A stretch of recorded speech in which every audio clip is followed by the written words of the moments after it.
அனைவருக்கும் வணக்கம் நண்பர்களே. இன்றைக்கி நம்ம இந்த வீடியோவில் என்ன பண்ண போகிறோம்னு பார்த்தீங்கன்னா, கட்லா மீன் வச்சு கட்லா மீன் குழம்பு மற்றும் கட்லா மீன் வறுவல் எப்படி செய்கிறோன்னு பார்க்க போகிறோம். வீடியோக்குள்ளே போகிறதுக்கு முன்னாடி நம்ம சேனலை சப்ஸ்கிரைப் பண்ணாதவங்க சப்ஸ்கிரைப் பண்ணிக்கோங்க. பக்கத்தில் இருக்க பெல் பட்டனையும் அமைக்கிக்கோங்க. அதில் இருக்க ஆல் ஆப்ஷனையும் செலக்ட் பண்ணி வச்சுக்கிட்டிங்கன்னா தான் அடுத்தடுத்து நம்ம போடக்கூடிய வீடியோக்களுடைய நோட்டிஃபிகேஷன் உங்களுக்கு தொடர்ச்சியாக கிடைக்கும். வாங்க இப்போ வீடியோக்குள்ளே போகலாம். நண்பர்களே, இன்றைக்கி இந்த கட்லா மீன் குழம்பு மற்றும் வறுவல் செய்கிறதுக்கு 1 கிலோ கட்லா மீன் வாங்கி குழம்புக்கு தேவையான மீன் பாதியாகவும் பொரிக்கிறதுக்கு தேவையான மீன் பாதியாகவும் எடுத்து வச்சுருக்கேன். அடுத்ததாக 150 சின்ன வெங்காயம், 150 பெரிய வெங்காயம், 100 தக்காளி, பூண்டு ஒரு 15லேருந்து 20 பல் வரைக்கும் எடுத்து வச்சுருக்கேன். அடுத்ததாக 25 மிளகாய் வத்தல், 3 ஸ்பூன் குண்டு மல்லி, 3 ஸ்பூன் சீரகம், 1 ஸ்பூன் மிளகு, கொஞ்சோண்டு வெந்தயம். இதுகளையும் மசாலா ரெடி பண்ணுறதுக்காக எடுத்து வச்சுருக்கேன். அடுத்ததாக புளி ஒரு 1.5 எலுமிச்சம்பழம் அளவுக்கு எடுத்து ஊற வச்சு வச்சுருக்கேன். இப்போ வாங்க இந்த மீன் குழம்பு எப்படி செய்கிறதுன்னு பார்க்கலாம்.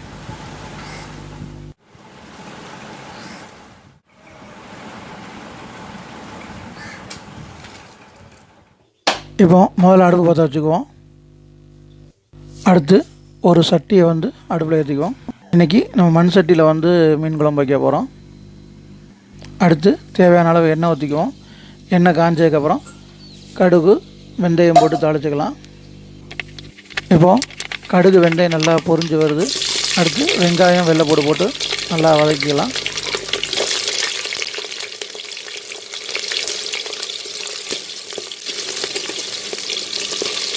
இப்போ கருவேப்பிலை போட்டு தாளிச்சிடலாம்.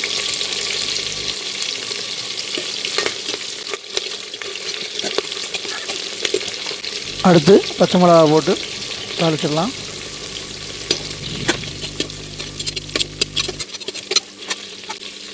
அடுத்து தக்காளி சேர்த்துக்குவோம். நல்லா வதக்கி விட்டுருவோம். அடுத்து அரைச்சி வச்சுருக்கிற பெரிய வெங்காயம், அப்புறம் குழம்பு மசாலா, இது ரெண்டையும் சேர்த்து நல்லா கிண்டி விட்டுருவோம்.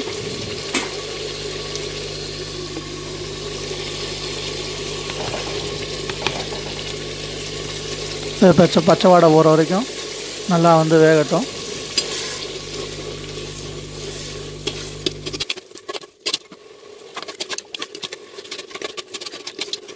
இப்போ மசாலாவோட பச்சை வாடையெல்லாம் போய் மசாலா எண்ணெய் நல்லா பிரிஞ்சு வருது. இந்த சமயத்தில் நம்ம கரைச்சி வச்சுருக்க புளி தண்ணியை இதில் சேர்த்துக்கலாம்.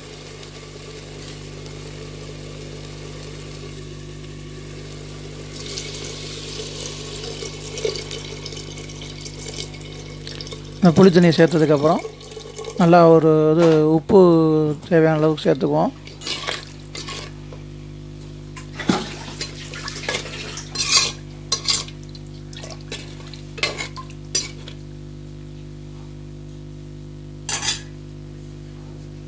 இப்போ தேவையான அளவு உப்பு சேர்த்துக்கலாம்.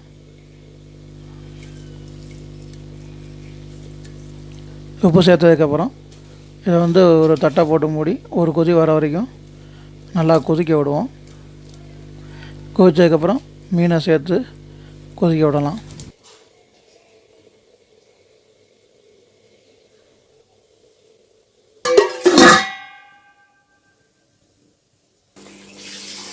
பாருங்க, குழம்பு நல்லா கொதிச்சு வருது. அந்த ஸ்டேஜில் நம்ம கழுவி வச்சுருக்கிற மீன் துண்டுகளை இதில் சேர்த்துக்கலாம்.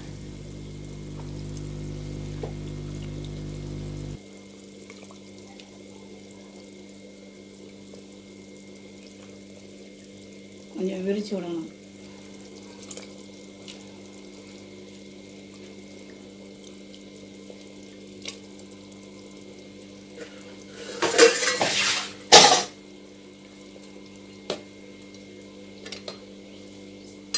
இப்போ மீனை சேர்த்ததுக்கப்புறம் லேசாக கொதி வர ஆரம்பிச்சிருச்சு. இந்த ஸ்டேஜில் ஒரு தட்டை போட்டு மூடிட்டு ஒரு 10 நிமிஷம் சிம்மில் வேக விட்டுருவோம்.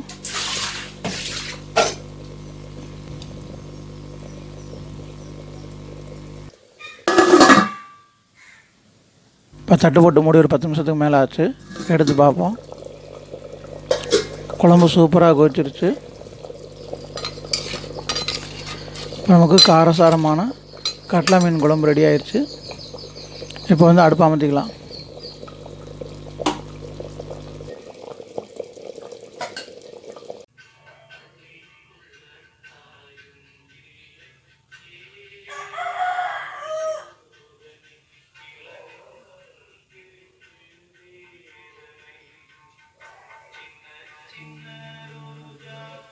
அடுத்து மீன் வறுவல் செய்கிறதுக்கு உப்பும் மிளகா பொடியும் போட்டு ஊற வச்சுருக்க மீனை எடுத்துக்குவோம். இப்போ அடுப்பு பற்ற வச்சு ஒரு தோசைக்கல்லை அடுப்பில் ஏற்றிக்கலாம்.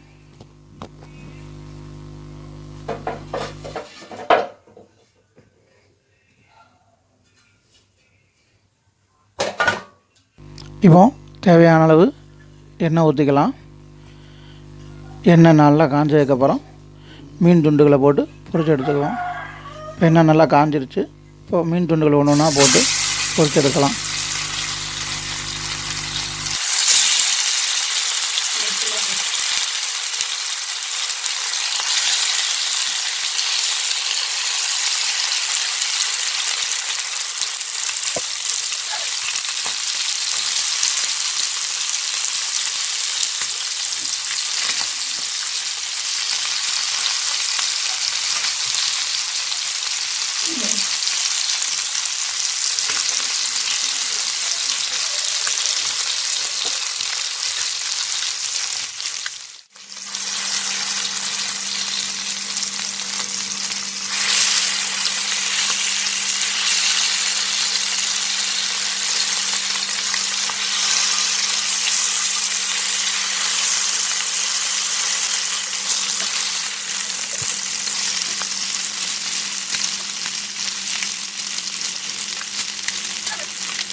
நண்பர்களே, இன்றைக்கி நம்ம செஞ்சுருந்த இந்த கட்லா மீன் குழம்பு உண்மையிலேயே உப்பு புளி காரம் தூக்கலாக வேறு லெவலில் இருந்துச்சு டேஸ்ட்டு.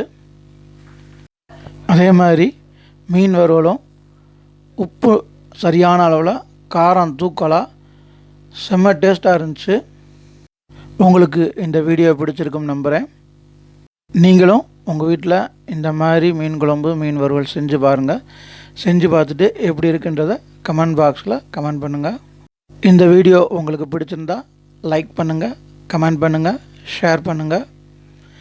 இது வரைக்கும் நம்ம சேனலை சப்ஸ்கிரைப் பண்ணாதவங்க அல்லது இப்போ தான் முதல் முறையாக நம்ம சேனலில் வீடியோஸ் பார்க்குறீங்க அப்படின்னா நம்ம சேனலை சப்ஸ்கிரைப் பண்ணி வச்சுக்கோங்க. பக்கத்தில் இருக்க பெல் ஐக்கானை அமைக்கி அதில் வர ஆல்ன்ற ஆப்ஷனையும் செலக்ட் பண்ணி வச்சுக்கோங்க. அப்போ தான் நம்ம அடுத்தடுத்து போடக்கூடிய வீடியோக்குடைய நோட்டிஃபிகேஷன் உங்களுக்கு தொடர்ச்சியாக கிடைக்கும். மீண்டும் உங்களை இன்னொரு நல்ல ஒரு வீடியோவில் சந்திக்கிறேன். அதுவரை நன்றி, வணக்கம்.